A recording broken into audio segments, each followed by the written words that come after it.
السلام علیکم ورحمۃ اللہ وبرکاتہ۔ الحمد للہ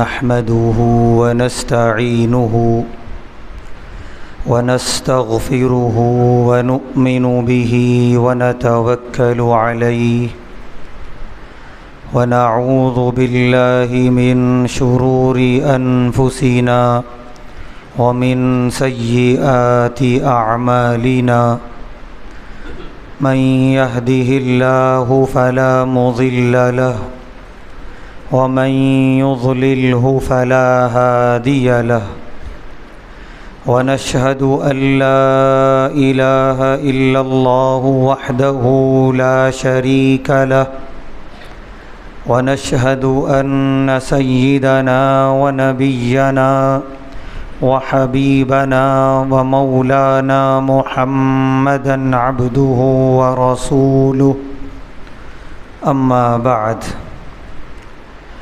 قال الله تبارك وتعالى في القرآن الكريم: أعوذ بالله من الشيطان الرجيم، بسم الله الرحمن الرحيم. الذين يأكلون الربا لا يقومون إلا كما يقوم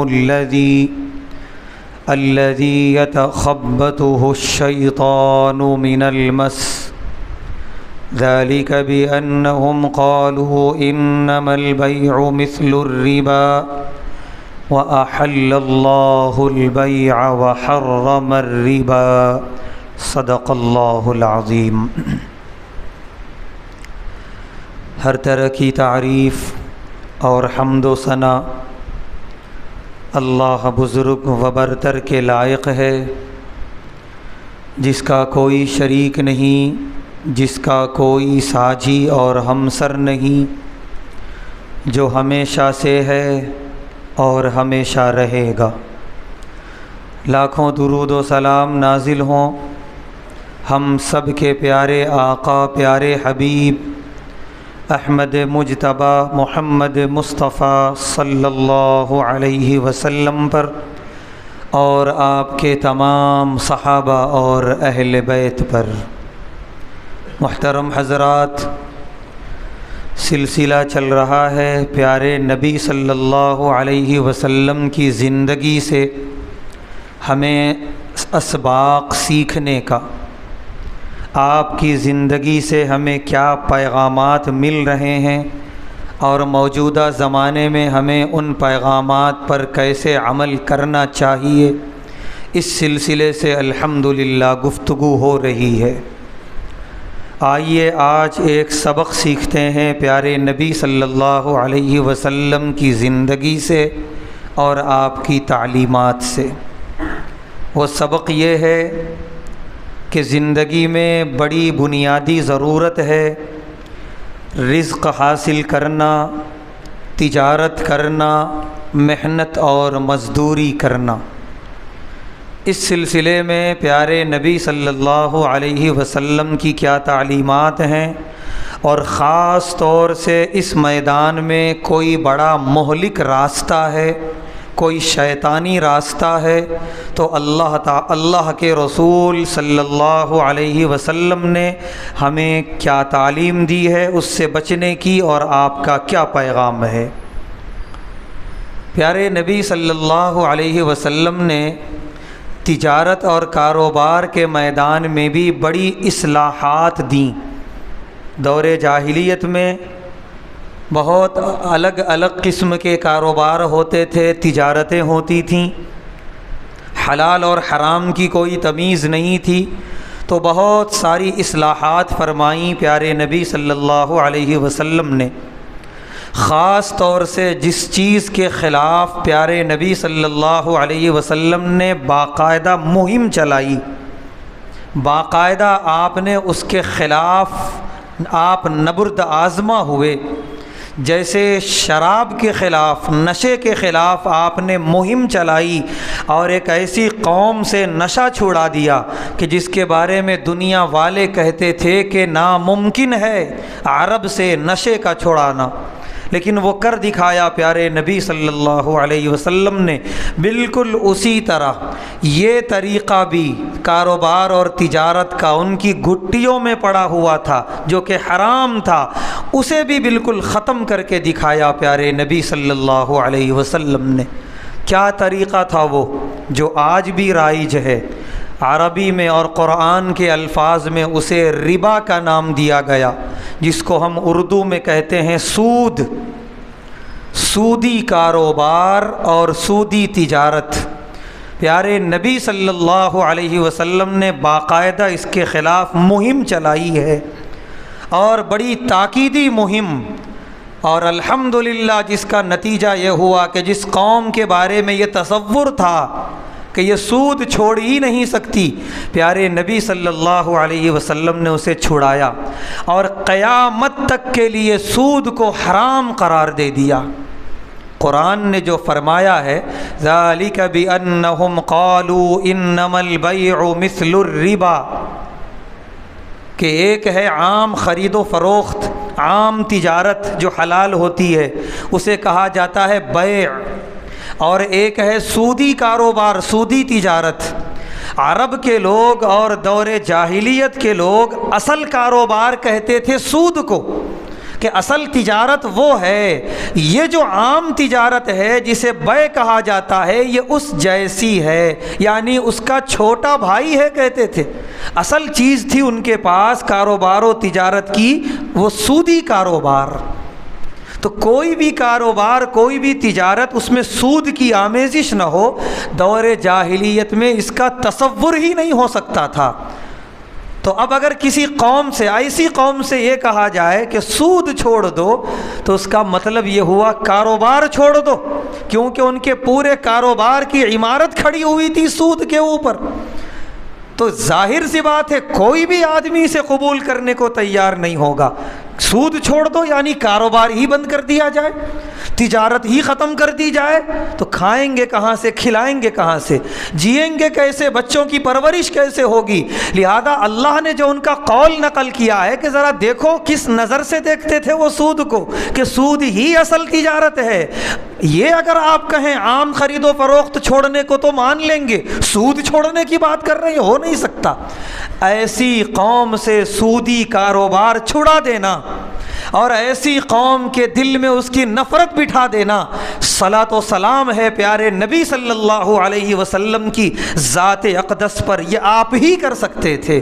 آپ سے پہلے نہ کسی نے کیا، نہ آپ کے بعد کوئی ایسا عالمی انقلاب برپا کر سکتا ہے۔ آئیے قرآن و حدیث کی روشنی میں مختصر طور پہ ہم دیکھیں یہ کیا ہے اور اس کی کیا وعیدیں ہیں، اور انسانی عقل کے اعتبار سے بھی یہ کیوں غلط ہے، کیوں حرام ہے۔ سب سے پہلے کہ سورہ بقرہ کا رکوع نمبر 38، اس میں اللہ تعالیٰ نے اس پورے رکوع میں سود کا تذکرہ فرمایا۔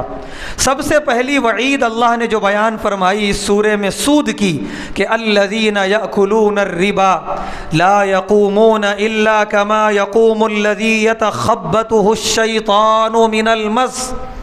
جو آدمی دنیا میں سود کھاتا تھا، کل جب قبر سے اٹھے گا تو اس کی حالت ایسی ہوگی جیسے کسی جن یا شیطان سوار ہوئے شخص کی حالت ہوتی ہے۔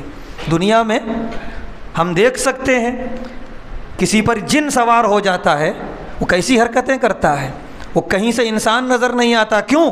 اس کے اوپر شیطانی تصرفات ہوتے ہیں، شیطانی اثرات ہوتے ہیں، وہ عجیب عجیب حرکتیں کرتا ہے۔ وہ دوسروں کو کیا پہچانے گا، وہ اپنے آپ کو بھی نہیں پہچانتا۔ ایک سود کھانے والا جب قبر سے اٹھے گا اس حالت میں ہوگا۔ اس لاکھوں کروڑوں قبر سے اٹھنے والوں کے بیچ میں ایک صاف طور پہ نظر آ رہا ہوگا کہ یہ عجیب مخبوط العقل اور مخبوط الحواس شخص یہ وہ ہے جو دنیا میں سود کھایا کرتا تھا۔ یعنی قبر سے اٹھتے ہی ذلت کا آغاز، ایک تو یہ ہے کہ قبر سے اٹھا آدمی، ابھی نفسی نفسی کا عالم ہے، ابھی پتہ نہیں کس کے ساتھ کیا ہونے والا ہے، امیدیں ہیں کہ اللہ کی مغفرت ہو جائے، اللہ کی رحمت ہو جائے، امید باندھے ہوئے ہیں، ابھی کچھ نہیں کہا جا سکتا، اور ہو سکتا ہے کہ اللہ کی رحمت ہو، بندہ جو ہے کامیاب نکل جائے، یہ ساری امیدیں دوسروں کے ساتھ۔ سود کھانے والا تو پورا یقین کے ساتھ اٹھے کہ ناکامی کے سوا کچھ ہاتھ آنے والا نہیں، اگر نہیں سوچ سک رہا تو اپنی حالت دیکھ لے، اللہ نے پہلے فیصلہ کر دیا، تو قبر سے ہی اٹھے گا اس حال میں کہ دیکھنے والے کہیں گے کہ حساب و کتاب ہو بھی سکتا ہے، نہیں بھی ہو سکتا ہے، اس کا ٹھکانہ سیدھے جہنم۔ یتخبطہ الشیطان من المس، بڑی عجیب چیز ہے۔ آدمی اللہ معاف کرے زنا کرتا ہے، وہ ایک بڑی قبیح عمل ہے، برا عمل ہے، آدمی کے ذہن و دماغ میں آتا ہے کہ بہت برا ہو رہا ہے۔ ایک آدمی شراب پی رہا ہے، دیکھنے والا بھی ذرا کترا کے نکل جاتا ہے، شراب پی رہا ہے، بہت برا عمل ہے۔ سود ایک ایسا عمل ہے، نہ کھانے والے کو کچھ قباحت آ رہی، نہ دیکھنے والے کو معلوم ہے کہ کون سا کھا رہا ہے، اس کی نظر میں تو بس ایک لقمہ کھا رہا ہے، کھانا کھا رہا ہے، لیکن یہ وہ چیز کھا رہا ہے۔ پیارے نبی صلی اللہ علیہ وسلم نے فرمایا، ابو داؤد شریف کی روایت ہے، سود کا 1 درہم کھانا 33 مرتبہ بدکاری کرنے کے برابر ہے۔ اللہ حفاظت فرمائے۔ اتنا برا عمل ہے اللہ اور اس کے رسول کی نظر میں۔ دنیا میں اگر کسی کو نظر نہیں آ رہا، دنیا میں اگر لوگ اسے برا نہیں سمجھ رہے کیونکہ اس کی برائی دکھ کے نہیں آ رہی، تو زیادہ غلط فہمیوں میں رہنے کی ضرورت نہیں ہے۔ بہت برے اثرات ہیں، بہت بری موت مرتا ہے سود کھانے والا، دنیا میں بھی بہت برا عذاب اور آخرت میں بھی بہت برا عذاب۔ بچائیں ہم اپنے آپ کو، اپنے آنے والی نسلوں کو، اپنے معاشرے کو سود سے۔ یہ پہلی وعید اللہ تبارک و تعالیٰ نے سود کے سلسلے میں ارشاد فرمائی۔ دوسری وعید اللہ نے فرمایا، یمحق اللہ الربا، یہ اللہ کا وعدہ ہے، اللہ سود کا خاتمہ کرتے ہیں۔ یعنی خاتمے سے مراد ہے، حدیث میں ہے کہ سود جو آدمی کماتا ہے، اس کی کمائی اس کے لیے کبھی بھی بابرکت نہیں ہو سکتی۔ سود کا خاتمہ یعنی اس کی برکت کا خاتمہ۔ بظاہر اس کے پاس پیسے آ رہے ہیں کاغذ کی شکل میں، لیکن وہ پیسے اس کے کسی کام آنے والے نہیں، کوئی ضرورت پوری ہونے والی نہیں ہے اس سے۔ بظاہر ایک ضرورت پوری ہوگی، دوسرے اس سے شدید ضرورت تیار ہوگی، دوسری ضرورت پورا کرے گا، تیسری ضرورت تیار ہوگی۔ کبھی تو ایسا ہوگا کہ ایک ساتھ 10 ضرورتیں اس کے سامنے منڈلا رہی ہوں گی۔ دیکھنے والا سمجھے گا بظاہر یہ بڑا مالدار ہو رہا ہے، پیسے آتے جا رہے ہیں اس کے پاس، لیکن اس کے دل سے پوچھو، یہ آنے والے پیسے کچھ نہیں ہیں اس کی ضرورتوں کے سامنے۔ جو ضرورتیں پوری کر رہا ہے اس سے زائد ضرورتیں پیدا ہو رہی ہیں۔ نتیجہ یہ ہے کہ خودکشی، اور یا نہیں تو ایک ایسی بیماری کہ کبھی قلب کی بیماری، کبھی کوئی اور بیماری، یعنی بے سکونی والی زندگی۔ بظاہر گننے کو پیسے اس کے پاس بہت ہیں، لیکن اپنے پیچھے بڑی بلاؤں کو لے کر آئے، بڑی مصیبتوں کو لے کر آئے۔ یمحق اللہ، اللہ نے وعدہ کیا کہ سود کبھی بھی تمہارے کام آنے نہیں دوں گا۔ سودی کاروبار ہمیشہ دل کی بے سکونی لاتا ہے۔ سود کھانے والا کبھی سکون کی نیند نہیں سو سکتا۔ سود ہمیشہ اپنے پیچھے بیماریوں کو، بلاؤں کو لے کر آتا ہے۔ یہ الگ بات ہے کہ جب سودی کاروبار شروع ہوا، بظاہر ایسا لگے گا اب آنے لگے میرے پاس پیسے، اللہ فوراً عذاب نہیں اتارتے، یہ اللہ کا وعدہ ہے، میں تھوڑی مہلت دیتا ہوں، یہاں تک کہ جب بالکل پھنس جاتا ہے اس دلدل میں، تب آتے ہیں اس کو تارے نظر، تب اللہ دکھاتے ہیں دنیا کے عذاب اس کو، لیکن وہ اس دلدل میں جا چکا ہوتا ہے کہ نکلنا اب اس کے لیے ناممکن۔ خسرت دنیا والآخرہ، دنیا بھی خسارے میں اور آخرت میں بھی خسارے میں۔ تو یہ دوسری وعید اللہ نے ارشاد فرمائی اس رکوع نمبر 38 سورہ بقرہ کا کہ یمحق اللہ الربا، اللہ سود کو ہمیشہ ہمیش کے لیے اس کی برکتوں کو ختم کرتے ہیں۔ بیماریاں ہوں گی، بلائیں ہوں گی، مصیبتیں ہوں گی، اور نہ جانے کیا کیا بے جا ضرورتیں ہوں گی کہ جس کی وجہ سے وہ آدمی ہمیشہ بے سکون رہتا ہے۔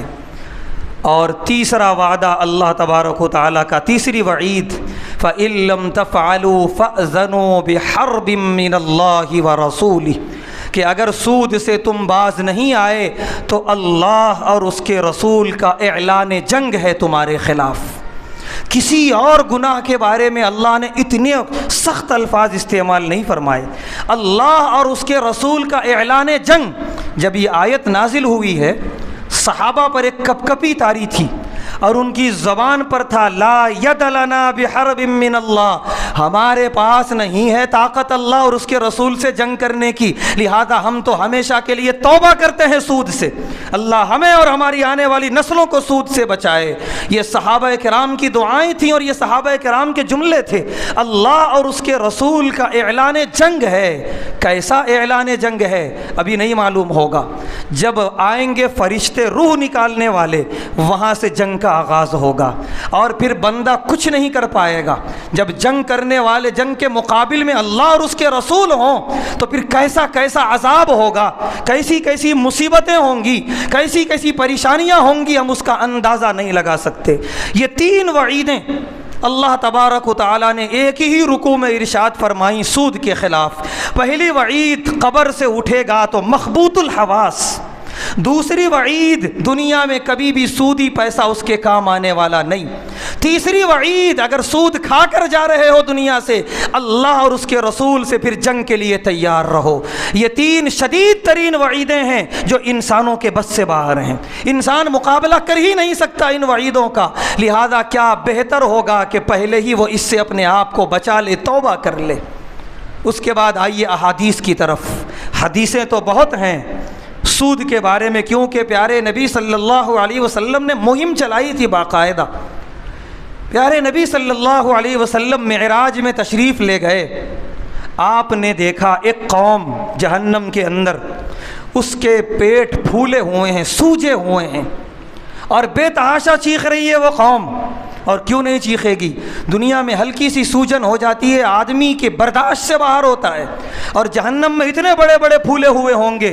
پیارے نبی صلی اللہ علیہ وسلم نے فرمایا جیسے پانی بھرنے کے بڑے بڑے مشکیزیں ہوتے ہیں اس طرح پیٹ پھولے ہوئے ہوں گے، اور باہر سے پیٹ کے اندر کا سارا نظارہ ہو رہا ہوگا، ان کے پیٹ میں کیا ہے وہ سب باہر سے نظر آ رہا ہوگا۔ پیارے نبی صلی اللہ علیہ وسلم نے اپنی آنکھوں سے دیکھا معراج میں جہنم کی سیر میں۔ اس کے بعد آپ نے جبرائیل امین سے پوچھا کہ یہ کون لوگ ہیں؟ جبرائیل امین نے آپ نے دیکھا کہ اس پیٹ کے اندر سانپ اور بچھو ہیں، پیٹ کے اندر باہر سے نظر آ رہا ہے کہ سانپ اور بچھو اس کی آنتڑیوں کو نوچ رہے ہیں، ڈس رہے ہیں، کھا رہے ہیں، یعنی ظلم بالائے ظلم، عذاب پر عذاب ہے یہ سوجا ہوا پیٹ، اور اندر سانپ اور بچھو اور آنتڑیوں کو نوچ رہے ہیں، کھا رہے ہیں، بے تحاشا چیخ رہی ہے وہ، اور وہاں تو موت آنے والی بھی نہیں ہے۔ تو پیارے نبی صلی اللہ علیہ وسلم نے پوچھا کون ہے یہ لوگ؟ جبرائیل امین نے فرمایا یہ سود خور ہیں، سود کھانے والے جو دنیا میں سود کھایا کرتے تھے آج یہ عذاب میں مبتلا ہیں۔ یہ دکھایا گیا آپ کو تاکہ آپ کی امت کو علم ہو کہ سود کا کتنا بڑا عذاب۔ اچھا، صرف واقعہ معراج پر ہی اکتفا نہیں کیا اللہ تعالیٰ نے، ایک مرتبہ پیارے نبی صلی اللہ علیہ وسلم نے فرمایا کہ مجھے خواب میں دکھایا گیا سود خوروں کا عذاب، خواب میں بھی آپ کو دکھایا جا رہا ہے، کیوں؟ امت متنبہ رہے کہ یہ بڑا بدترین اور شدید گناہ ہے اللہ کی نگاہ میں۔ فرماتے ہیں مجھے خواب میں دکھایا گیا کہ ایک تالاب ہے خون کا، انتہائی بدبودار خون ہے، پیپ ہے، انتہائی غلیظ بدبودار کہ انسان وہاں ٹھہر نہ سکے۔ میں دیکھتا ہوں کہ اس کے بیچوں بیچ ایک انسان ہے، کتنی تکلیف میں ہوگا اس بدبو میں، وہ بڑی مصیبتوں کے ساتھ، بڑی محنتوں کے ساتھ وہ کنارے کی طرف آتا ہے۔ جیسے ہی کنارے کی طرف آتا ہے فرشتے اس کے منہ پہ ٹھوکر مار کے پھر بیچ میں ڈھکیل دیتے ہیں، پھر وہ چیختا ہے، چلاتا ہے اور تعفن میں پریشان رہتا ہے، پھر وہ کونے کی طرف آنا چاہتا ہے، قریب آتا ہے، فرشتے پھر اس کے منہ پہ ٹھوکر مار کے اسے بیچ میں ڈھکیل دیتے ہیں۔ پیارے نبی صلی اللہ علیہ وسلم فرماتے ہیں کہ خواب میں میرے ساتھ اس وقت جبرائیل اور میکائیل دونوں فرشتے تھے، میں نے دونوں سے پوچھا یہ کون ہے، کس کا ہے یہ عذاب؟ دونوں فرشتوں نے کہا یہ سود خور ہے، یہ سود کھایا کرتا تھا، غریبوں کو قرضے دیتا تھا، غربت کی وجہ سے بیچارے وہ قرض مانگنے پہ مجبور ہوتے، اور جیسے ہی بیچاروں کا کسی طریقے سے قرضہ اترنے والا ہوتا یہ سود اور زیادہ لگا دیتا، کیونکہ ایک مہینے کی جیسا عام طور پہ شرط ہوتی ہے یہ پیسے ایک مہینے میں واپس کرنا، اگر نہیں واپس کرے دوسرا مہینہ لگا پھر اتنا سود اور دینا پڑے گا۔ وہ غریب بیچارہ کسی طریقے سے قریب ہوتا تھا کہ اپنے اصل پیسے میں پورا کروں، اتنے میں دوسرے مہینے کا آغاز، پھر سود کی مار پڑی اس کے اوپر، پھر دوسرے مہینے میں کسی طرح کوشش کرتا، پھر وہ اس قریب ہوتا کہ کسی طرح میرے پیسے پورے ہوں، تیسرا مہینہ آیا پھر سود کی مار پڑی۔ تو جس طرح دنیا میں اس نے غریب کو مارا، آج فرشتے اسے اس بدبودار خون کے تالاب میں مار رہے ہیں۔ جو وہ قریب آتا ہے بالکل اب یوں لگتا ہے اب میں بچ جاؤں گا، پھر فرشتے اسے ڈھکیلتے ہیں بیچ تالاب میں، پھر وہ چلا جاتا ہے۔ یہ ہے، اور اس کے علاوہ اور بھی حدیثیں ہیں۔ یہ بار بار اللہ کی طرف سے دکھایا گیا اپنے محبوب صلی اللہ علیہ وسلم کو، کس لیے؟ تاکہ امت متنبہ رہے، امت بیدار رہے، امت کو معلوم ہو کہ کتنا بدترین گناہ ہے یہ۔ پھر بات یہ کہی جا رہی ہے کہ ایک آدمی اگر شراب پی رہا ہے وہ گناہ نظر آتا ہے، ایک آدمی بدکاری کر رہا ہے وہ گناہ نظر آتا ہے، ایک آدمی کوئی اور گناہ کر رہا ہو نظر آتا ہے، لیکن سود کھانے والے کا گناہ کس کو کیسے معلوم ہوگا؟ لہذا کوئی اسے کبھی نظر سے بھی نہیں دیکھ پاتا، اسے بھی احساس نہیں ہو پاتا کہ میں کتنا بڑا گناہ کر رہا ہوں، جبکہ ایک لقمہ سود کا 33 مرتبہ بدکاری اور زنا کرنے سے بدتر ہے۔ اللہ حفاظت فرمائے، اتنا بدترین اور اتنا شدید ترین گناہ ہے یہ۔ پیارے نبی صلی اللہ علیہ وسلم کے زمانے میں جیسا کہ مہم چلائی گئی تھی، اور الحمدللہ جزیرۃ العرب پورا اس سے پاک اور صاف ہو گیا تھا، اور جوں سرحدیں وسیع ہوتی گئیں اسلام کی، سود سے پورا خطہ پاک ہوتا چلا گیا الحمدللہ۔ اور معاشی اعتبار سے جو ہمارا دور خلافت گزرا ہے اس روئے زمین پر، معاشی اعتبار سے دنیا جتنا خوشحال تھی نہ اس سے پہلے کبھی تھی نہ اس کے بعد کبھی ہوگی۔ آج ہم جس دور سے گزر رہے ہیں کہ چاروں طرف سود کا کاروبار بالکل گرم ہے۔ سب سے بڑی چیز تو یہ ہے کہ آج کے زمانے کی جو معیشت ہے بدترین طریقے سے متزلزل ہے، ہلی ہوئی ہے۔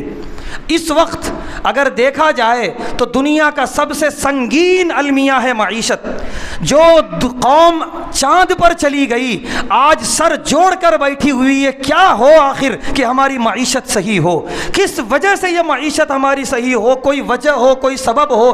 بڑے بڑے ماہرین معاشیات بیٹھتے ہیں سر جوڑ کر، بڑی بڑی چیزیں پاس ہوتی ہیں، تجاویز پاس ہوتی ہیں، اور دنیا کی معیشت بجائے سنبھلنے کے اور بگڑتی چلی جا رہی ہے، متزلزل ہوتی چلی جا رہی ہے، مہنگائی آسمان کو چھوتے چلی جا رہی ہے۔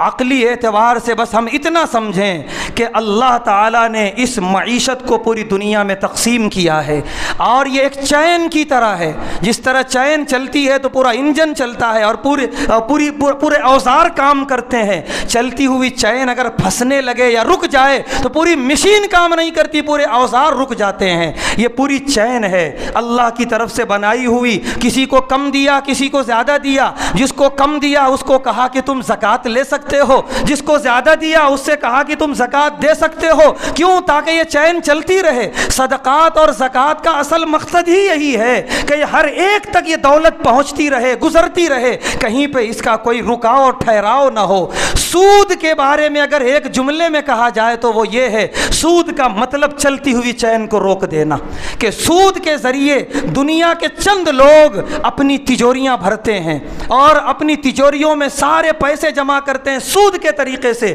نتیجہ یہ ہے کہ وہ چلتی ہوئی چین بگڑ جاتی ہے، خراب ہو جاتی ہے، اور پیسے یک طرف جمع ہونا شروع ہوتے ہیں اور دوسرا جو حلقہ ہوتا ہے وہ غریب ہونا شروع ہو جاتا ہے۔ نتیجہ یہ ہوتا ہے جو غریب وہ غریب سے غریب ہوگا، اور جو امیر ہے وہ امیر ہوتا چلا جا رہا ہے۔ یہی وجہ ہے کہ پہلے زمانے میں یہ کوئی نہیں دیکھتا تھا دنیا میں سب سے بڑا مالدار کون ہے، نمبر 1 پہ کون ہے، نمبر 2 پہ کون ہے۔ اس وقت یہ گنتی ہو رہی ہے۔ کیوں؟ اس وقت یہ ممکن ہے سود کے ذریعے کہ کوئی آدمی مالدار بنے تو بنتا چلا جائے، اور جو بیچارہ غریب ہو تو غریب ہوتا چلا جائے۔ اس چلتی ہوئی چین کو اگر اور چلانا ہے، زکوٰۃ و صدقات کو عام کرنا ہوگا، وہ مزاج بنانا ہوگا۔ سود یہ چلتی ہوئی چین کو روکنے والی چیز ہے۔ اسی لیے کوئی ایک آدمی اگر سودی کاروبار کر رہا ہے، اگر وہ یہ کہے کہ یہ میرا اپنا معاملہ ہے، نہیں، یہ پوری انسانیت کے خلاف جا رہے ہو تم۔ تمہارے سودی کاروبار کی وجہ سے نہ جانے کہاں کہاں اس کے اثرات مرتب ہو رہے ہیں۔ اس وجہ سے 33 مرتبہ زنا سے بھی بڑا گناہ ہے ایک لقمہ سود کا کھانا، کیونکہ نہ جانے کتنے غریبوں کا حق مار کے کھا رہا ہے۔ بظاہر اسے لگ رہا ہے میں ایک اکیلا ایسا کر رہا ہوں، نہیں، ہزاروں لاکھوں کا حق اس سے جڑا ہوا ہے۔ اگر یہ سودی کاروبار نہ ہوتا تو یہ پیسے جاری ہوتے اور نہ جانے کہاں کہاں پہنچتے۔ آج دنیا میں سر جوڑ کے بیٹھے ہوئے ہیں۔ قرآن و حدیث کو ایک نظر سے دیکھو، سورہ بقرہ کا 38 رکوع نمبر 38 مطالعہ کر لو، صاف سمجھ میں آ جائے گا۔ تم 1000 کوشش کر لو، پورے چیلنج کے ساتھ یہ بات کہی جا سکتی ہے، 1000 سر جوڑ لو، تم چاند پر جا کے آ گئے ہوگے، شاید کل ہوگے تم سورج پہ بھی چلے جاؤ، یہ معیشت تم سے سنبھلنے والی نہیں ہے، کبھی نہیں سنبھلے گی قسم بخدا، جب تک وہ طریقہ نہ رائج ہو جو میرے محبوب صلی اللہ علیہ وسلم لے کر آئے تھے۔ پورے وثوق، پورے اعتماد سے کہا جا رہا ہے۔ مثال کے طور پہ ایک مثال سے صاف ہو جائے گی بات بالکل، کہ آج کے دور میں ہم پیسے جمع کرتے ہیں بینک کے اندر۔ بینک کیا کرتا ہے ہمارے پیسوں کا؟ بہت سارے کام کرتا ہے، اس میں سب سے بڑا کام بینک کا جو سب سے بڑا آمدنی کا ذریعہ ہے سودی قرض دینا۔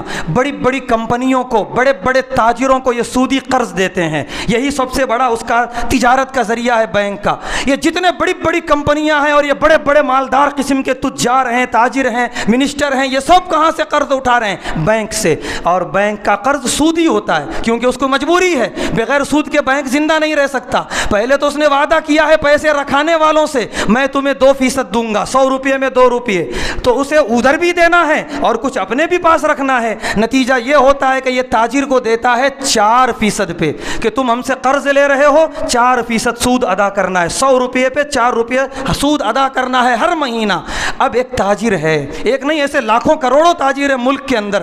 مثال کے طور پہ ایک برتن کی کمپنی ہے، اس نے 1 لاکھ روپے فرض کیجئے اٹھائے یہاں سے بینک سے، اور عام لوگ سب لوگ اٹھاتے ہیں، 1 لاکھ روپے اٹھائے۔ اب اس کے دماغ میں یہ ہے کہ مجھے واپس 1 لاکھ نہیں کرنا ہے، 1,04,000 کرنا ہے۔ اگر اسی مہینے واپس کیا تو آئندہ مہینے کیا تو وہ 1,08,000 ہو جائیں گے۔ نتیجہ یہ ہوگا کہ کیا وہ 4,000 جو بڑھ کے دے رہا اپنی جیب سے دے رہا ہے؟ قیامت تک نہیں دے سکتا۔ اور 1 مہینہ زیادہ ہو گیا تو 8,000 اپنی جیب سے دے گا، وہ اس کا کاروبار چل پائے گا؟ قیامت تک نہیں دے گا۔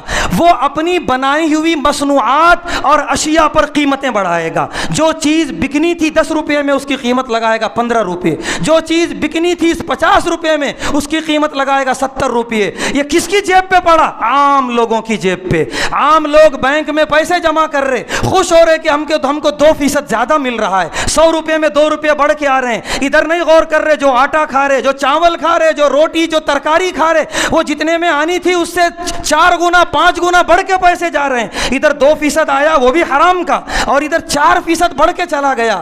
ایسے مہنگائی بڑھ رہی ہے اور دنیا والے بیٹھ کے سوچ رہے ہیں مہنگائی کیسے کم ہو۔ صبح قیامت تک نہیں کم ہو سکتی جب تک کہ وہ طریقہ نہ رواج دیا جائے جو پیارے نبی صلی اللہ علیہ وسلم کا رائج کردہ طریقہ ہے۔ تو ان طریقوں سے خوب اچھی طریقے سے ہمیں سمجھ لینا چاہیے کہ سود ایک بدترین گناہ ہے۔ یہ تو خیر ایک عالمی پس منظر پہ بات تھی۔